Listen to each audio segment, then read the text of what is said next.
Number 1. Eye contact. They often say that the eyes are the window to the soul. The key to knowing which kind of eye contact someone is giving you is to consider the context. For example, if a person literally can't take their eyes off you, it could mean there's a romantic interest. On the other hand, when you look someone in the eye and they can't bring themselves to look back at you, it's a sign that they're either nervous or they've got something to hide.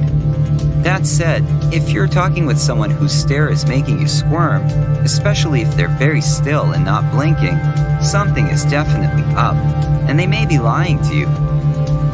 Number 2. Eyebrows. If you want to see how comfortable a person is, take a look at their eyebrows. There are 3 main emotions that make your eyebrows go up: surprise, worry, and fear. Try raising your eyebrows when you're having a relaxed, casual conversation with a friend. It's hard to do, isn't it? If someone talking to you raises their eyebrows, and the topic isn't one that would logically cause surprise, worry, or fear, it's a sign that they're feeling pretty uncomfortable. Number 4. Smile. When it comes to smiling, the mouth can lie, but the eyes can't. Genuine smiles reach the eyes, crinkling the skin to create crow's feet around them. People often smile to hide what they're really thinking and feeling. So the next time you want to know if someone's smile is genuine, look for crinkles at the corners of their eyes. If they aren't there, that smile is hiding something. Number 5. What they say. If you're meeting someone for the first time and all they do is talk about their wonderful better half or praise their work colleagues, chances are they're a pretty decent person themselves. Studies show that the more people rate others as being kind, polite, loving, and well-mannered, the more likely they are to also possess these traits. However, the reverse is also true. Anyone backstabbing and describing others as manipulative and nasty is more likely to have these traits themselves. It's also possible that they have a history of depression or personality disorder. Number 6. Paralanguage. Paralanguage is nonverbal communication, such as your tone, pitch, or manner of speaking. Basically, it's a fancy way of saying that you need to pay attention to how someone says something. For example, if someone is answering you in monotone, they're likely unattached to your concept and not interested. The use of sarcasm is another good example. When someone uses sarcasm, what the person means is actually the opposite of what the words say. So pay attention to the emphasis they put on words and how they say it. It gives you a big clue as to what their true intentions are. Number 7. Side glance. People that are warm and open to meeting you will have their body facing you, and they will look you in the eye. On the flip side, if you've just met someone and they immediately glance away to the side, this is a subconscious body language sign that means they are looking for an escape. Number 8. Frequent nodding. Nodding is usually a sign that someone agrees with you, but exaggerated nodding may signal anxiety about approval. When you're telling someone something and they nod excessively, this means that they are worried about what you think of them, or that you doubt their ability to follow your instructions. On the other hand, frequent nodding could also be unconscious gestures that are cues for the other person to get a move on, just like when a person keeps looking at their watch or touches their car keys. Number 9. Chin and jaw. When someone is trying to make a decision, they tend to rub their chin. They might be looking up, down, or to the side. It's a sure sign that they are deep in thought. A clenched jaw is a sign of stress. Regardless of what the person is saying, this indicates a considerable level of discomfort. The conversation may be heading towards something they're anxious about, or their mind may be elsewhere, and they're focusing on the thing that's stressing them out. Number 10. Posture. How someone carries themselves can give you some indication about their self-confidence.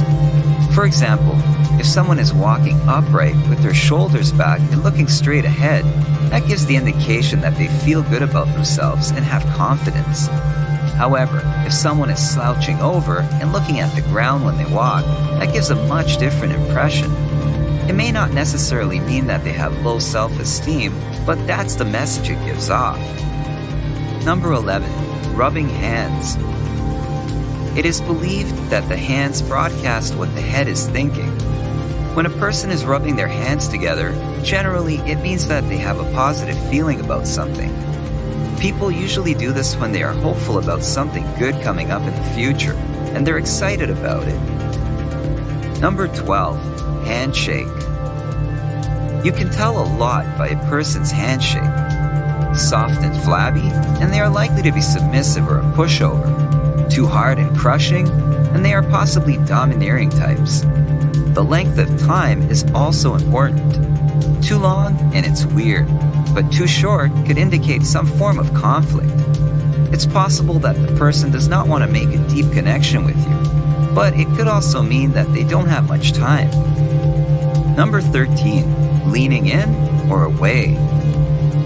If a person leans in toward you, it's a clear indication that they are interested in what you have to say. What you might not know is that it's also a sign of respect. When people come closer and lean in toward you during a conversation, it shows that they want to confide in you. It makes you feel trustworthy and valued. If someone leans back, however, they show that they are tired of the conversation, or perhaps they feel uncomfortable for some reason. Number 14. Holding the baby. Okay, this might seem like a strange one, but it's good to know. If you're meeting someone for the first time and they just happen to be a new mother, look at what arm they use to hold the baby.